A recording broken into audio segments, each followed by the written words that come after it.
Munyemerere masuhuze mu ndamutso y'Umwami wacu Yesu Kristo. Mbese muraho neza? N'amahoro y'Imana. Nimunyemerere dushime Imana yacu kuko ariyo gushimwa ibihe byose, izina ryayo ririhabwa icyubahiro. Gusa umuntu areba mu maso yayo arabona munaniwe pe. Rero niba ari imirimo ndetse n'imiruho y'icyumweru cyose gishize, ntabwo nzi ariko mugerageze mwinjiremo agafu. Yego? Ese ashimwe? Ndabona ko ibinjiramo agafu hari ndacyaba ari Ikinyarwanda, ese cyaba kitumvikana ariko kirumvikana. Rero kwa karindwi ntabwo ukwezi nashojemo amavuna ahantu hano hakurya bita Ijabana, ariko kwabereye ukwezi natangiranye n'ibintu byitwa ibibazo. Gihe kimwe ubwo nari natangiye amavuna, nagiye kumva numva madamu arampamagaye aterega mu rugo banatwibye. Rero ndamubwira rero nimwihangane kuko buriya Satani afite icyo ashaka, ashobora kuba ashaka guca intege muri aya mavuna, ariko reka nshime Imana, nivuna nashoje nanjye nshima Imana. Ariko reka mbabwire, nivuna nashoje nshima Imana, ariko Satani nawe akubita agatoki ku kandi. Ndatekereza ni nko mu kwezi kwa karindwi nibwo nabuzemo abantu bagera muri 2, ubwo turabashyingura. Ariko kandi ndatangajwe n'uko n'Inyamirambo mu itsinda n'abagabo nabo barasi. Rero niba nzaba muri indi tsinda byaranyobeye, namwe se mpombye umuntu, mpombye n'umuryango wo mu rusengero koko. Byanatangaje, ni itsinda mbarizwamo ariko nabo ngingo n'ubu baransibye, ntabwo ndasubira ku rutonde rw'itsinda. Rero ntabwo nziyenda, nzabaza abayobozi twitonze, ariko urumva nabuze abantu ngura n'itsinda, urumva ntari mu bibazo, ubu ntabwo ndi umunyabibazo. Reka munyemerere dushime Imana, gusa ibyo biba byarabaye. Ariko kandi igihe twaririmbaga indirimbo ya 98, umuhimbyi yavuze ngo ndagushaka. Agize gute? Wagize gute? Arashaka. Aravuga ati ndagushaka Mukiza we kuko ndoroshye cyane. Aragira ati kandi mu bantu bose bashobora kumbwira ibyafasha, nta wundi agakiza gatezeho keretse wowe wenyine. Rero narindi ndabona soma naho ndatekereza ni mu gitondo cyangwa se, ariko ni mu gitondo nari ndimo ndiga agatabo kitwa Umugenzi, mbere yuko dukurikirana ibyigisho byo kuri radiyo. Buriya nabyo ni ibyigisho nkunda cyane. Igihe nasomaga umugabo witwa Mukristo na Byiringiro, ngo bari mu rugendo, ariko baza kugira ikibazo cyo kugera mu gihugu kiroga. Igihugu kigize gute? Buriya reka mbabwire, ubuzima abantu buratubayemo, akenshi mu by'umwuka usanga aka kanya umuntu abayeho gutya, ariko hari igihe ukomeza ugendagenda ukaza guhura n'izindi nshuti. Mu gitabo cyitwa Uwifuzwa ibihe byose bigeze bavugamo uriya muntu wigeze kujya ku musaraba, ariko arangije aza guhura na Yesu ku musaraba, aza kwatura ibyaha bye, Yesu amuhindura amateka. Bavuzemo ikintu gikomeye, baravuze ngo yari yaragiye abana na Yesu igihe kenshi agenda mu materaniro ye. Paje 508 ku gitabo cyitwa Uwifuzwa ibihe byose. Ariko bavuze ngo kubera kugira inshuti mbi, inshuti mbi gusa nizo zatumye agera ku musaraba. Narimo niga icyigisho kuri radiyo cy'umugabo witwa Eliya turi kumwe, yari ari kwigisha icyigisho cy'abantu ibintu bikwangiza bikangiza n'abandi. Ibintu bikwangiza bikagira gute? bikangiza n'abandi. Yagaragajemo no kugira inshuti mbi.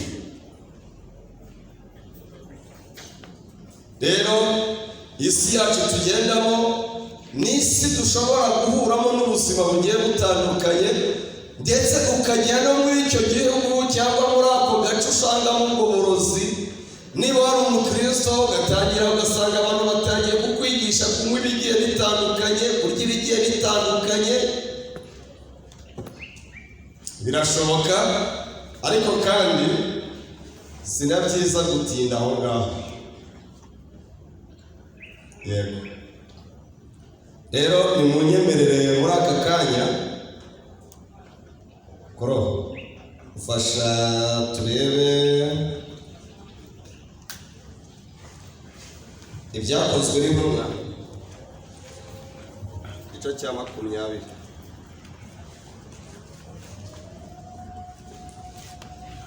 Reka turebe ibyakozwe n'intumwa igice cyaho cya 20. Yenda usome uhereye ku murongo wa 7, turakomeza tugenda tuganira.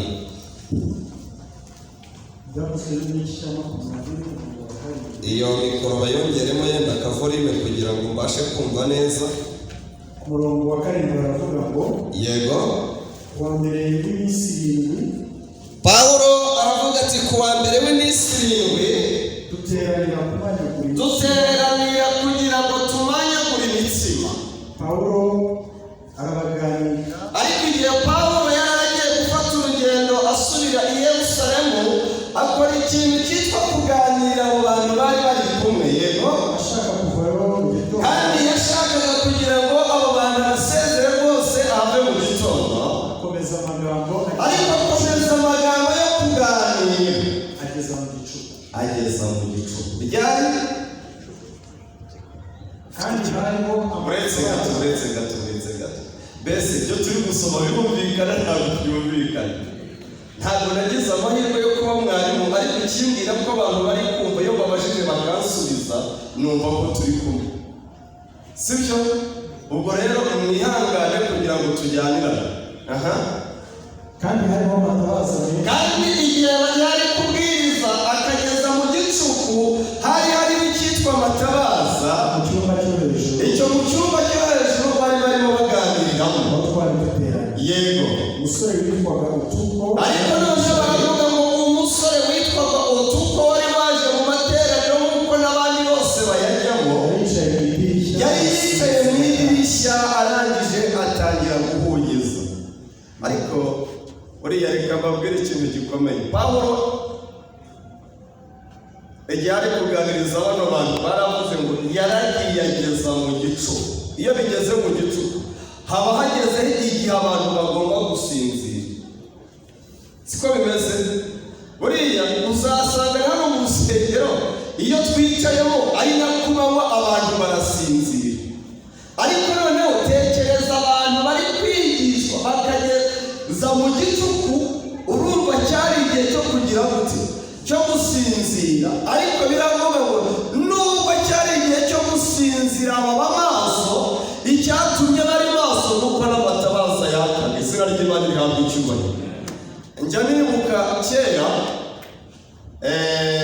ibintu by'iterambere cyane bitarabaho aho narerewe, reka mbahe igitekerezo. Bajyaga bakunda guteka nk'uko natwe twese duteka, ariko hari ukuntu bajyaga basonga ubugari bakavuga bati uyu munsi ntabwo tuburishe imboga izo ari zo zose, ubu ngubu tugiye gukaranga ubunyobwa nibwo turisha ubugari. Barimo barisha ubugari ubunyobwa, akanyebwa nyunagamo, ugashira ubugari ukanagamo. Ibyo ni umwana biri muracyari abanyamugi, twebwe twarariye. Ugakata indobo ukarya ubugari unagamo akanyebwa. Mbese ubwo mwebwe murumva ni sitori nini. Tukarya ubwo bugari turya akanyebwa, ukarya ubugari ukarya akanyebwa. Hari ukuntu rero byageraga itara bari bacanye n'agapeteroli kagashira, cyangwa niba ari urubingo bari bashinze hariya ukarangira. Muramurikira neza. Ubwo icyakurikiragaho ni uko umwe wahita kugira gute wahita gusa. Rero murazi na mu rugomo rw'abana aho twabaga twicaye hirya habaga hari ihene. Igihe itara rizimye rero wajya kumbuka umwana we bakanyanga kanye karatakaye, ubwo yagira ngo aragatoye akabatoye ihurunguru akavuga ati rero reka ntakanyemburye kubera ko bazi neza ko atoye ihurunguru ari iryo afite, yaguhereza uzi ko ugiye kurya akanyenga ukaburiye iki. None reka mbabazi muga amatara abaye yakawarya amahurunguru cyangwa warya ibiribwa. Ndashaka kubereka agaciro k'umucyo. Pawulo aravuga ati ahantu twari duteraniye turi kwigisha nubwo hari mu gicuku ariko amatara yarakaga. Reka dushime Imana yuko yemera yuko n'ijambo ryayo nk'uko Pawulo yavuze mu Baheburayo ngo ijambo ni Dawidi yavuze ngo ijambo ryawe. Zaburi 119 mu murongo w'105. Ijambo ryawe ni itabaza ry'ibirenge byawe. Rero icyo nshaka kugarukaho neza ni igihe umucyo w'ijambo ry'Imana uri kurasa, ntabwo abantu bashobora kurindagira, ntibashobora kurya n'akataribwa kuko harabona. Maze rero biratubwira ngo umugabo witwa Gutuko yari yaje mu materaniro, ariko igihe yari yicayemo icyokere kimubana icyokere, ibitotsi bibitotsi, aragenda ava mu bandi atangira kwicara ku ntebe itagomba kwicarwaho. Ngo yicara hehe? Ubundi mwebwe mwicaye mwicara mu madirishya. Bishatse kuvuga iki? Yari akeneye gukurikirana ibiri hanze n'ibirimo imbere. Ubwo si cyo bivuze ba? Akeneye umwuka wo hanze ariko akeneye no kumva ibiri hehe? Ibirimo imbere. Bibiliya iravuga ngo muri uko kwicara mu idirishya ibitotsi biramutwara, arahugiza ubundi arahubuka, yitura hasi, icyakurikiyeho ni ugupfa.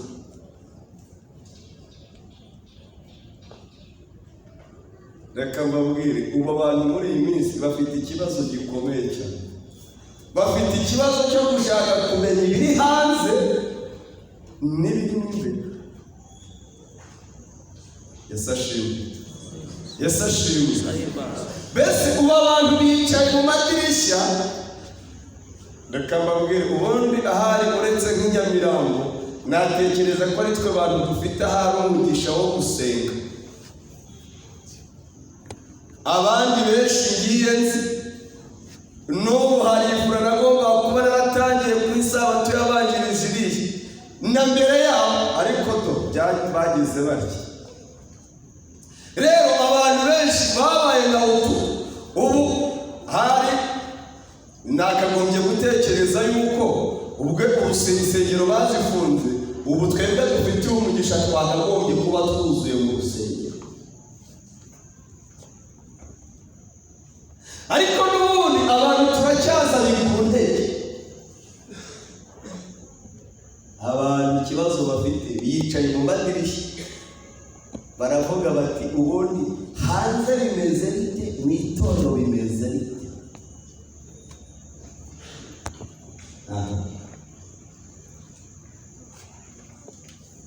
Reka uyu mwanya muto tuwukoreshe mu magambo tujya kuganira avuga ngo isega iryana.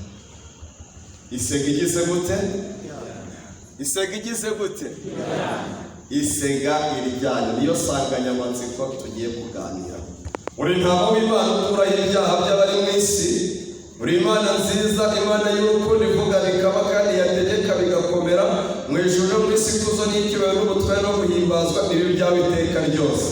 Tugize amahirwe ijambo ryawe rirabumbuwe, ndasaba n'inginga kugira ngo abe ari we mushorera waryo mu mitima yacu.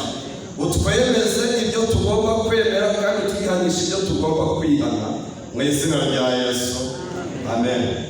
Reka dukomeze ku murongo wa 17 waho twari duhereye.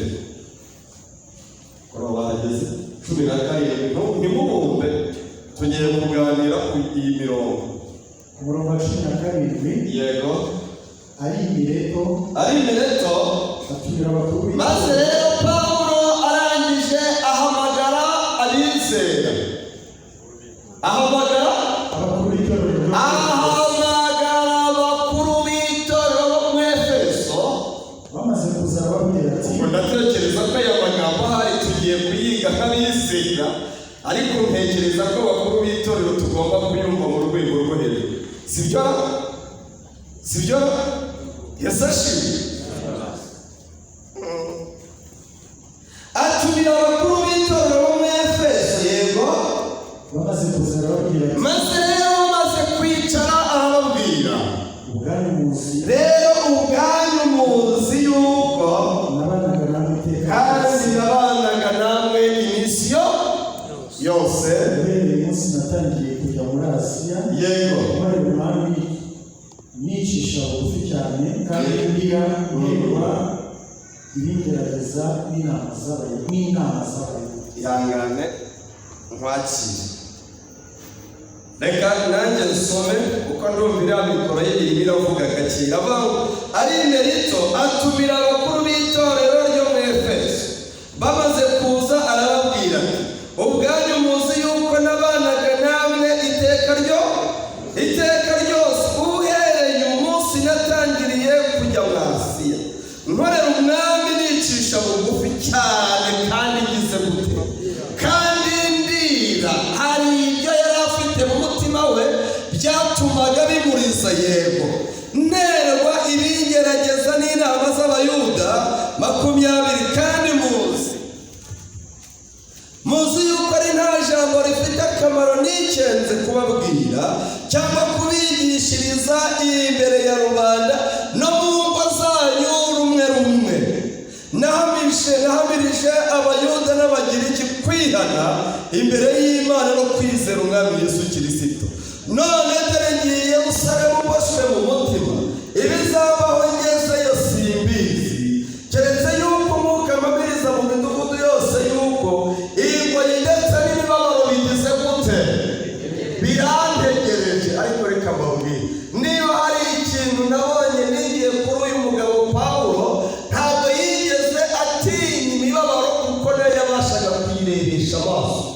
Pawulo uyu nguyu hari naho nzi neza yabwirije akiza umuntu wari ikirema, ariko icyakurikiyeho bagiye kumutambira ibigirwamana by'iwabo, amaze kubyanga bamuteragura amabuye kugeza ubwo yabaye nk'uwapfuye. Ariko agaruyemo agatege, abantu agaruka babwira ibya Yesu. Izina ry'Imana rihabwa icyubahiro.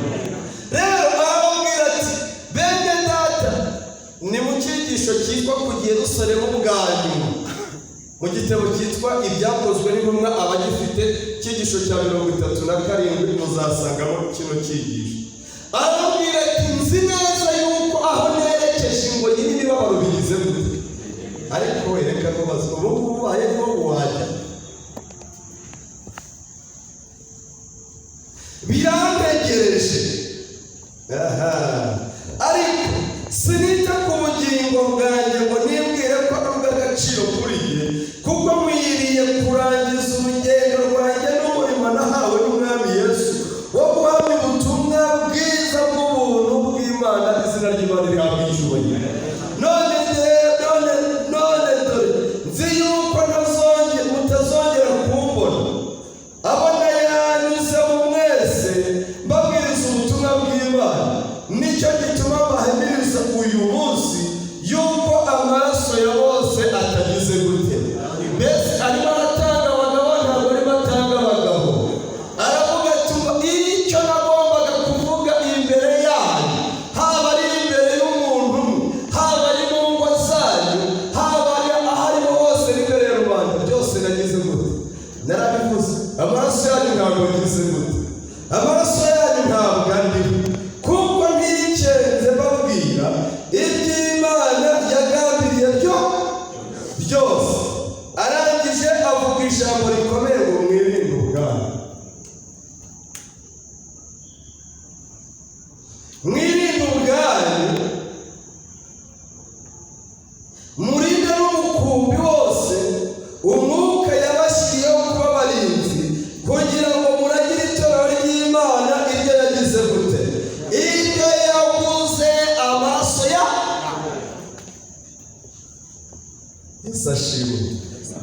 Yesu ashimwe. Pawulo avuga amagambo akomeye nagezeho nanjye ndatekereza, aravuga ngo nimwirinde ubwanyu. Yego, arangije avuga kandi nyuma yo kwirinda ubwanyu nimubona yuko mushyitse murinde n'iki?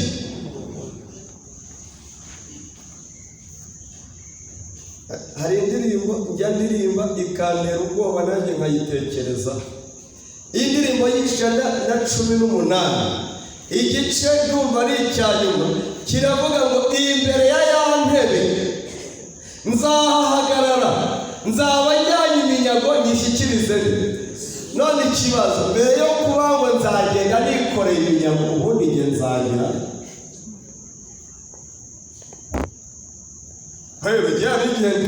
buriya kenshi indirimbo njya nkunda gutoranya ngo tuyimbe njya mba numva zanyanyitisha.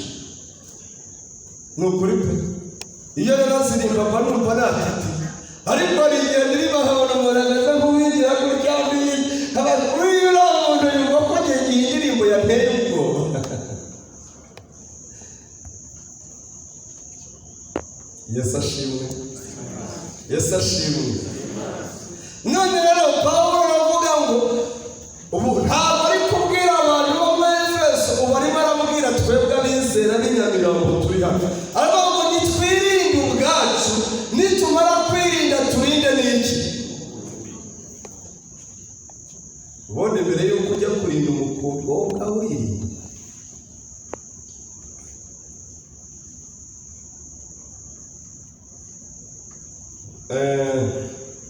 Mu minsi yashize hari ahantu nagiye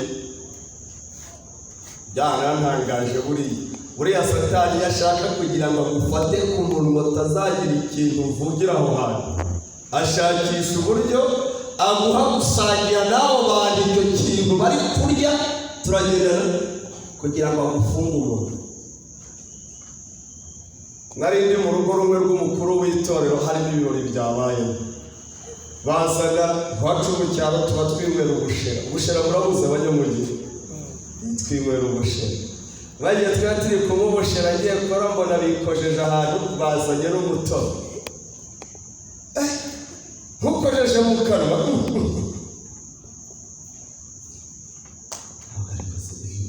Ibi ntabwo nabibasha.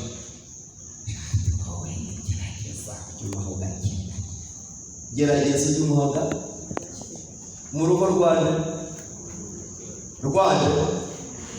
Yesu ashimwe. Rw'umukuru w'iki, ariko arimo arambwira ngo gerageze guho gake. Abandi bantu bamaze bawutangiye kare, mbona bo bamaze kuba nk'amasake yenda kurira. Mbese buri muntu wese arimo aravuga nta jambo ahawe. Iki ntabwo ari icyo kunywa cyanjye. Leta nibuka ahantu ariyo mvuye mu matiyana maze kwiga icyigisho kivuga ngo igihugu kiroga. Ntabwo mwari mundoze. Yesu ashimwe. Yesu ashimwe. Bibiliya ivuga ngo nimwirinde ubwanyu, nimumara kwirinda ubwanyu murinde n'umukumbi uw'Imana yaguze amaraso y'igiciro. Kandi arangije umurongo wakurikiyeho ni umurongo nawe nize ukomeye cyane. Umurongo wa 29 uravuga ngo nzi yuko nimara kuvaho amasega aryana azabinjiramo ntababarira iki n'umukumbi, kandi muri mweha muri mu bwanyu hazadukamo abantu bavuga ibigoramye kugira ngo bakururire abigishwa inyuma ya. Ntabwo Bibiliya yigeze ivuga yuko abantu bazaba bateje ibibazo ari abo zava hanze. Muramurikira neza, ahubwo yaravuze ngo amasega aryana azava muri twe. None baravuga ngo rero ubwo amasega aryana azava muri twebwe, bavuga ngo tugomba kwirinda ubwacu tukarinda n'iki? Yesu ashimwe. Yesu ashimwe. Aravuga ngo kandi abari muri twebwe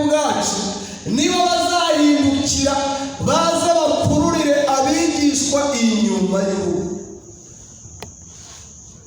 Igihe kimwe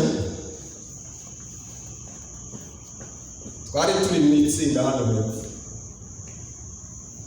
Igihe nigaga kino cyigisho cyanyibukije ibintu bikomeye cyane.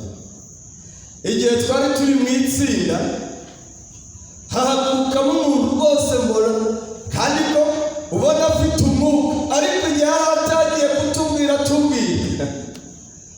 Reka shima Imana yuko muzehe amategeko Imana ikimuhagaritse hariya. Muzehe Imana ijya guhumugisha. Buke uriya mubyeyi wagiye mama Louise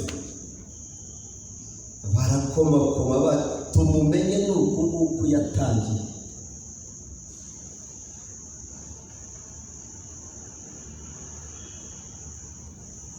None ubwo ngubwo mutekereza ko iyo hataba abantu b'inararibonye ubu ngubu wagira ngo mwari kuba musigaranye abantu bangana iki hano?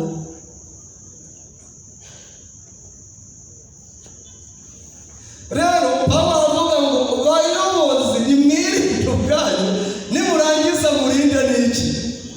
Ubundi burya natangajwe no muri uyu mujyi buriya gusa ni muri uyu mujyi, ariko ni ABCD ni ahantu hakeye, ahantu umuyobozi ashobora kuba afite icyigisho, ariko na hano turabifite.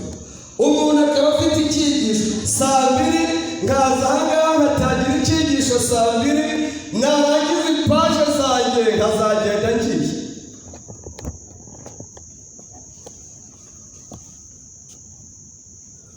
Ubundi saa 3 saa 3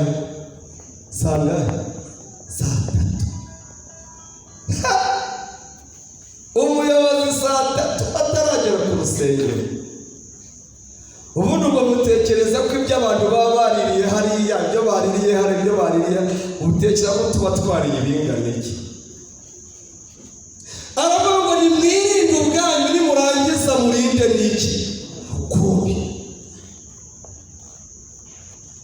Ubu ngubu njyewe njya ntangazwa no kubona abantu saa 4 saa 5 ukabona umuntu araza ku rusengero ntacyo bigize gute. Kandi mu kazi dukora abantu benshi mufite ahantu mukora banza gukora bakoza gutya agatoki, baba bagira ngo bamenye igihe mwagize gute. Buriya ari amasaha ushobora gukerererwa, ariko nimujye mureka dutekereze mu ijuru. Buriya Imana ireba byose ikabona akabyemera. Mpageze saa 3 ku isabato ya mbere saa 3, ya kabiri saa 3, ukwezi saa 3, saa 4, ariko igihe nahawe gahunda yo kwigisha ugasanga. Mwirinde ubwanyu. Mwirinde nuko. Kambasomera amagambo arahangana.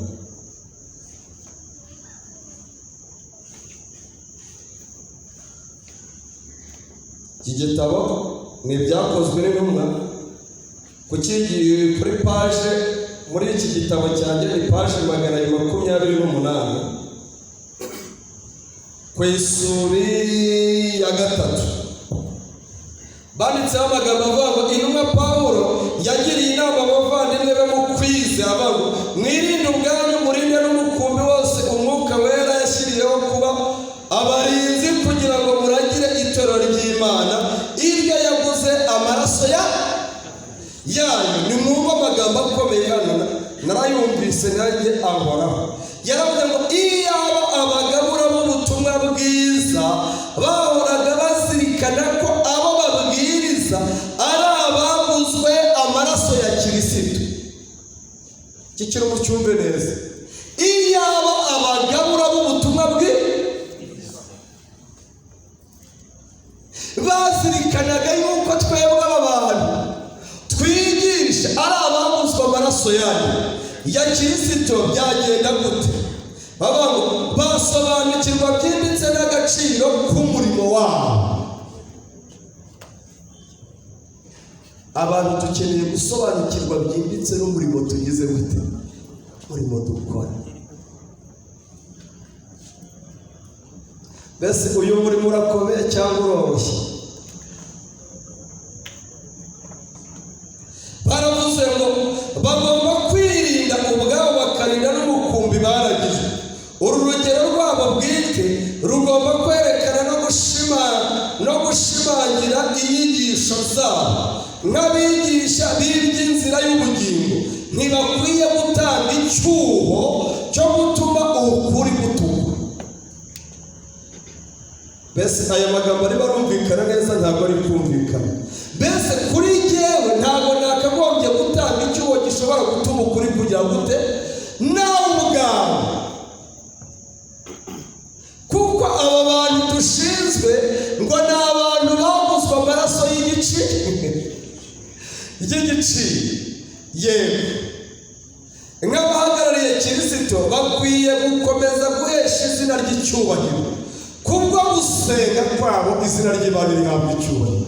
Kubwo kugira gute uyu murimo nta kindi kintu kizawutubashisha bavandimwe kereka kugira gute gusenga. Ku isabato hari isomo twize ry'icyo kwibukwa ryavuze ngo ugomba kubabarira mwene so. Kuko nutababarira mwene so, na so mu ijuru nawe ntabwo azakubabarira ibyaha. None se ubwo umunyabyaha ni nde?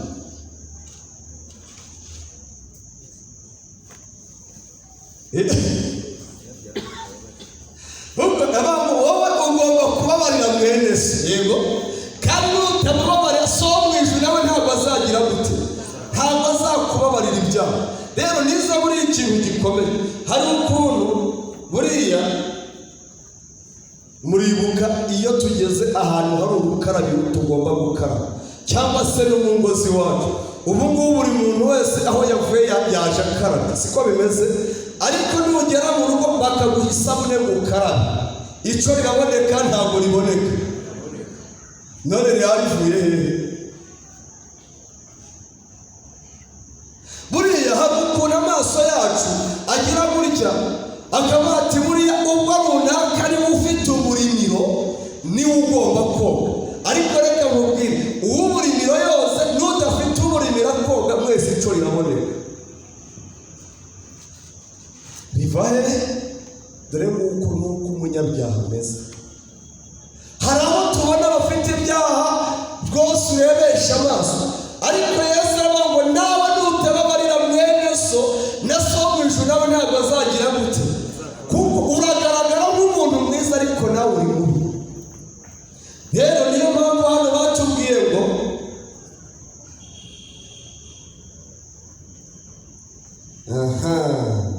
reka nsubire muri aya magambo. Nk'abigisha b'inzira y'agakiza y'ubugingo ntibakwiye gutanga icyuho cyo gutuma ukuri gutukwa. Nk'abahagarariye Kristo bakwiye gukomeza guhesha izina ry'icyubahiro.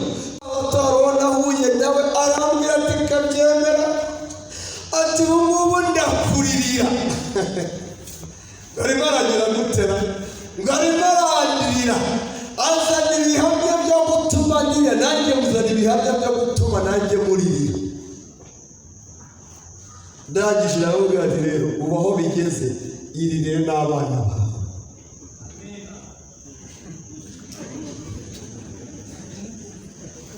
None se reka mbabwize ukuri, niba umuntu yaravanye umwana mu ishuri muramurikira neza, ubwo ngubwo nanjye mukurikira nanjye kuvana abana mu ishuri. Ariko ubwo ni ikibazo, ntabwo ari ikibazo. Ibyo ari kumbwira yabimenya aciye mu ishuri, sibyo? None abana be ntakeneye ko basobanukirwa n'ibyo ngibyo n'abari kwigisha. Ariko ubundi reka mbabaza, igihe twigaga iby'abafotowa ntabwo twasanze ko abana babo bafataga impapuro bakazijyana mu mashuri muri za kaminuza bagiye kwigana n'abandi, yego, bakajya babanyanyagizaho ubwo butumwa. None se ubwo ngubwo mwigeze mwumva yuko abafotowa bari barakuye abana mu ishuri? Ariko ubu ngubu arambwira ati navuye hariya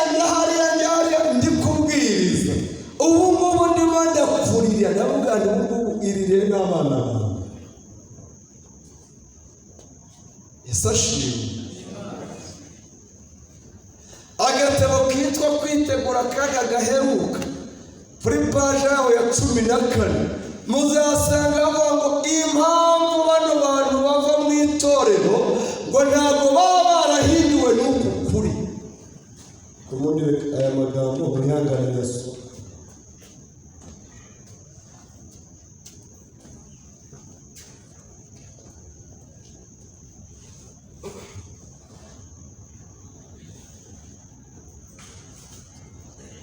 Ubakuntu bavuze baravuze ngo itorero ryose muri rusange rikeneye kuvugururwa no kwizera, kuko bitabaye ibyo ntiryashobora gukora ibyo Imana ishaka, ntiryarangiza umurimo waryo ku isi.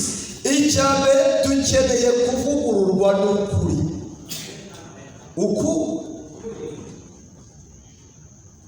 Dukeneye ukuri. Kandi buriya ikintu cyitwa ukuri naje gusanga ari ikintu gikomeye cyane. Bari igihe tukunda kuba ijambo ukuri. Ariko ukuri umugabo kugira ngo azakubwize umugore we biba bikomeye. Ukuri kugira ngo umugore akubwize umugabo we biba bigize gute? Biba bikomeye.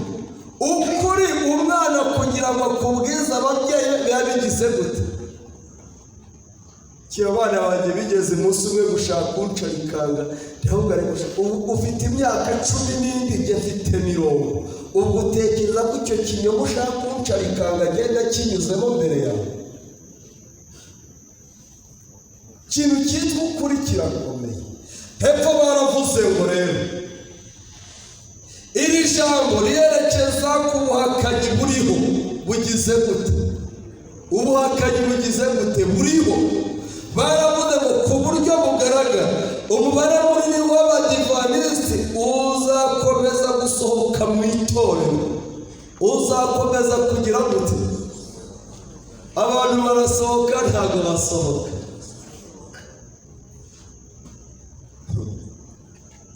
Baravuga ngo bizaterwa n'iki?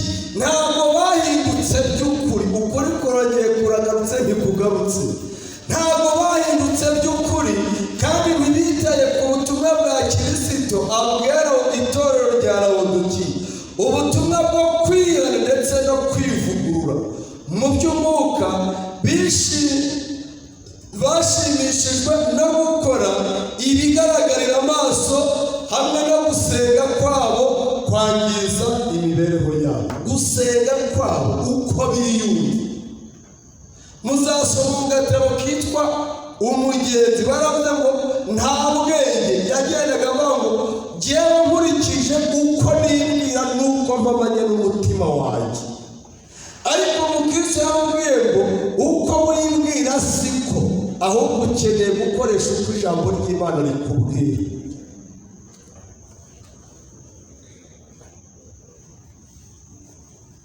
Uyu mugoroba ni mu nyemerere tubwirizwe n'ijambo ry'Imana. Ndi gusoza, reka nsome uyu murongo.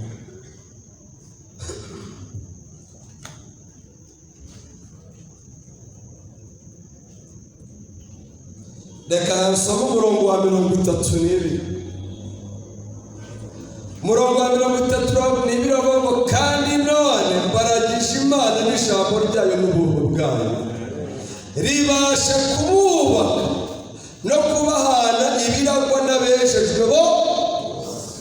Pawulo avuga ati nta kindi kintu nabatura bantu b'Imana, nanjye nta kindi nabatura, kuko ibyanditswe ngo iyaba twari tuzi yuko abo tubwiriza, abo tuyobora, abo tubana nabo, abo duhura nabo ari abantu baguzwe amaraso ya Kristo, twakagombye gusobanukirwa n'uburyo tubana nabo.